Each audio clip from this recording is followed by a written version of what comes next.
हे कृष्ण करुणा सिंधु दीनबंधु जगत्पते गोपीश गोपिका कांत राधाकांत नमस्तुते। यथाकाश स्थित नित्यं वायु सर्वत्र महान् तथा सर्वाणि भूतानि मस्तानि तु पधारय। गतिशील वायु आकाश में थिला परी सर्वभूत मो देहरे थिले मध्य मु न थाए। मोर दुर्जय शून्य देह को केवल भक्त जाने तारि मध्यरे मो बंधा।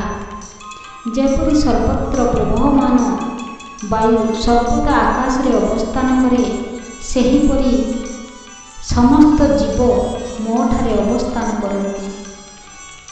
किपरि विराट भौतिक सृष्टि भगवान ठारे अवस्थान करुछि एकथा साधारण लोक चिंता करिपारिबे नाही।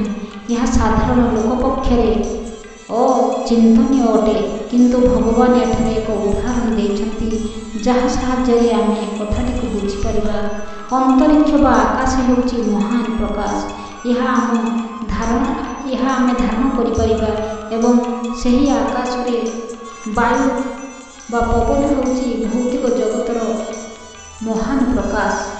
वायु प्रभाव अन्य समस्त वस्तुर गति को प्रभावित करे। ये दृश्यमान जगत आकाश रे अवस्थान करुछि। आकाश रे क्षुद्र अणुठारू आरंभ करी महान ग्रह उपग्रह सूर्य चंद्र तारा आदि समस्ते घूरी बुलुछन्ति। ये समस्त को गति करिबा पई आकाश स्थान देइछि। जदिओ वायु महान अटे तथापि यह आकाश मध्य अवस्थित। वायु आकाश ऊर्ध्वरे नुहे, ठीक सेहीपरि समस्त आश्चर्यजनक भौतिक परिप्रकाश मान भगवानଙ୍କର परम इच्छा शक्ति बल अवस्थान करुछन्ति।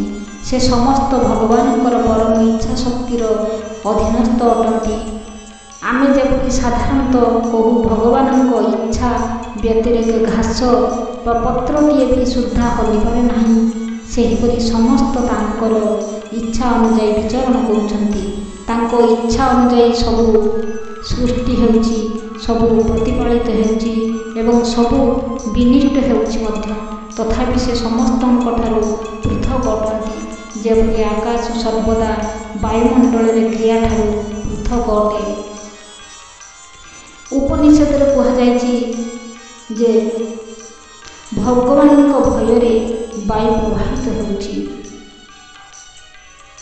बृहत आरण्यक उपनिषद रे मध्य कहा जायछि एतस्य वा अक्षरस्य प्रशासने गार्गे सूर्य चंद्रमसो विद्युत तिष्ठति एतस्य।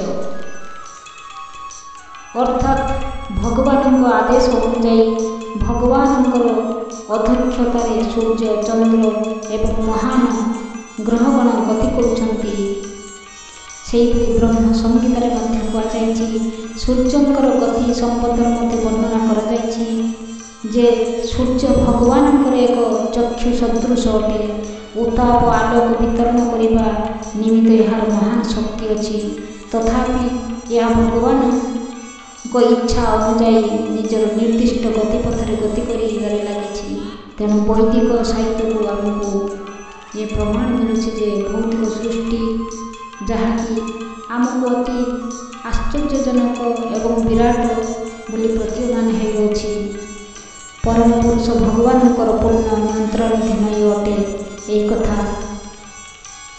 यही श्लोक मानकरे विशद भाव वर्णना करा जायछि। हे कुंतीपुत्र, कल्प शेष प्रत्येक भौतिक प्रकाश मो प्रकृति मध्य प्रवेश करे बोली भगवान श्रीकृष्ण अर्जुन को कहछन्ति। अन्य कल्पर आरंभरे तांकर शक्ति बलरे से पुनर्बार नूतन सृष्टि करिपारନ୍ତି। ए भौतिक सृष्टिर सृजन पालन संहारण समस्त कार्य पूर्ण रूपे परम पुरुष भगवान को निर्भर करे। यार अर्थ ब्रह्माजींकर लय हेले ब्रह्माजी 100 वर्ष जीवन धारण करती एवं तांकर एक दिन एक जागतिक हिसाब अनुଯାୟୀ गणना करा जाए। तांकर रात्रि काल मध्य सेतिकी वर्ष अटे। ଏକ ଦିନ ଓ ରାତ୍ରି କାଳ ମିଶି ଯେତେ ବର୍ଷ ହେଲା ତାହା ବ୍ରହ୍ମାଙ୍କର ଅହୋରାତ୍ର ବା ଦିନ। ଏହିପରି 30 ଦିନରେ ତାଙ୍କର 1 ମାସ ହୁଏ ଏବଂ 12 ମାସରେ 1 ବର୍ଷ ହୁଏ। ଏହି ପ୍ରକାର 100 ବର୍ଷ ପରେ ବ୍ରହ୍ମା ମୃତ୍ୟୁବରଣ କରନ୍ତି। ସେତିକି ବେଳେ ପ୍ରଳୟ ସାଧିତ ହୁଏ ବା ଧ୍ୱଂସ କ୍ରିୟା ସାଧିତ ହୁଏ। ଏହାର ଅର୍ଥ ଭଗବାନ ଯେଉଁ ଶକ୍ତି ପ୍ରକାଶ କରନ୍ତି ତାହାକୁ ପୁନର୍ବାର ନିଜ ମଧ୍ୟରେ ପ୍ରବେଶ କରାଇ ଅପ୍ରକଟ କରାଇ ପାରନ୍ତି। ତାପରେ ଯେତେବେଳେ ଏ ଦୃଶ୍ୟ ଜଗତରେ ସୃଷ୍ଟି ଉପଲବ୍ଧ ହୁଏ ସେତେବେଳେ ତାଙ୍କ ଇଚ୍ଛା ଅନୁଯାୟୀ ଏହା ସୃଷ୍ଟି ହୁଏ। ଏଣୁ ଯଦିଓ ମୁଁ ଏକ ମୁଁ ଅନେକ ହେବି ଏହା ବେଦବାଣୀ ଅଟେ। ସେ ଏ ଭୌତିକ ଶକ୍ତିରେ ନିଜକୁ ବିସ୍ତାର କରନ୍ତି ଏବଂ ସମଗ୍ର ଦୃଶ୍ୟ ଜଗତ ପୁନର୍ବାର ମଧ୍ୟ ସୃଷ୍ଟି କରନ୍ତି। ସମଗ୍ର ଦୃଶ୍ୟ ଜଗତ ତାଙ୍କର ଅଧୀନ ଅଟେ। ତାଙ୍କର ଇଚ୍ଛା ଅନୁଯାୟୀ ବାରମ୍ବାର ସୃଷ୍ଟି ହୁଏ ଏବଂ ଇଚ୍ଛା ଅନୁସାରେ ଏହା ଧ୍ୱଂସମୁଖୀ ହୁଏ। ଏହି ଭୌତିକ ଜଗତରେ ଭଗବାନ ନିଚତର ଶକ୍ତିର ପରିପ୍ରକାଶ ଅଟେ। ଏହା ଅନେକ ବାର କୁହାଯାଇ ସାରିଛି ଯେ ସୃଷ୍ଟି ସମୟରେ ଭୌତିକ ଶକ୍ତି ମହତ୍ତ୍ୱକୁ ନାମରେ ବିସ୍ତାରିତ ହୁଏ। ତାହା ମଧ୍ୟରେ ଭଗବାନ ତାଙ୍କର ପ୍ରଥମ ପୁରୁଷ ଅବତାର ମହାବିଷ୍ଣୁ ରୂପରେ ପ୍ରବେଶ କରନ୍ତି। ସେ କାରଣ ସାଗରରେ ବାସ କରନ୍ତି ଏବଂ ତାଙ୍କ ନିଶ୍ୱାସରୁ ଅସଂଖ୍ୟ ବ୍ରହ୍ମାଣ୍ଡ ସୃଷ୍ଟି ହୁଏ। ପ୍ରତ୍ୟେକ ବ୍ରହ୍ମାଣ୍ଡ ମଧ୍ୟରେ ଭଗବାନ ଗର୍ଭୋଦ କସାଇ ବିଷ୍ଣୁ ରୂପରେ ପ୍ରବେଶ କରନ୍ତି। ପ୍ରତ୍ୟେକ ବ୍ରହ୍ମାଣ୍ଡ ଏହି ପ୍ରକାର ସୃଷ୍ଟି ହୁଏ। ସେ ପୁଣି ନିଜକୁ କ୍ଷୀରୋଦସାଗରୀୟ ବିଷ୍ଣୁ ରୂପରେ ପ୍ରକାଶ କରନ୍ତି ଏବଂ ସେହି ବିଷ୍ଣୁ ପ୍ରତ୍ୟେକ ଜୀବ ଓ ପଦାର୍ଥ ମଧ୍ୟରେ ପ୍ରବେଶ କରନ୍ତି। ଏପରିକି ସେ ଅତି କ୍ଷୁଦ୍ର ଅଣୁ ମଧ୍ୟରେ ମଧ୍ୟ ପ୍ରବେଶ କରନ୍ତି। ଏହା ଏଠାରେ ବର୍ଣ୍ଣନା କରାଯାଇ କୁହାଯାଇଛି ଯେ ପ୍ରତ୍ୟେକ ପଦାର୍ଥ ମଧ୍ୟରେ ପ୍ରବେଶ କରନ୍ତି। କାଷ୍ଠ ପାଷାଣ ତରୁତୃଣ ପ୍ରତ୍ୟେକ ଦେହେ ତିଷ୍ଠତି ଭଗବାନ। ବର୍ତ୍ତମାନ ଜୀବଗଣ ଭୂତ ପ୍ରଭୃତି ଗର୍ଭରେ ରୁହନ୍ତି ଏବଂ ସେମାନଙ୍କର ଗତ ଜନ୍ମର କର୍ମ ଅନୁଯାୟୀ ବିଭିନ୍ନ ପ୍ରକାର ଅବସ୍ଥା ପ୍ରାପ୍ତି ହୁଅନ୍ତି ଓ ଶରୀରକୁ ମଧ୍ୟ ଧାରଣ କରନ୍ତି। ଏହି ପ୍ରକାର ଭୌତିକ ଜଗତର କ୍ରିୟା ଆରମ୍ଭ ହୁଏ। ଠିକ୍ ସୃଷ୍ଟିର ପ୍ରାରମ୍ଭ ମୁହୂର୍ତ୍ତରୁ ହିଁ ବିଭିନ୍ନ ଶ୍ରେଣୀର ଜୀବମାନଙ୍କର କାର୍ଯ୍ୟକଳାପ ଆରମ୍ଭ ହୋଇଯାଏ। ଏହା କ୍ରମବିବର୍ଦ୍ଧମାନ ବା କ୍ରମ ବିକାଶ ନୁହେଁ।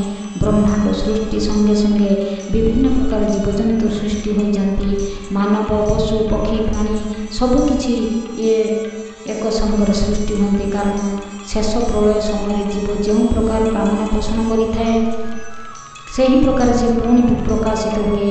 ସେହି କାମନା ପୂରଣ ନିମିତ୍ତ ସେ ସେହି ପ୍ରକାର ଶରୀର ପ୍ରାପ୍ତ ହୁଏ।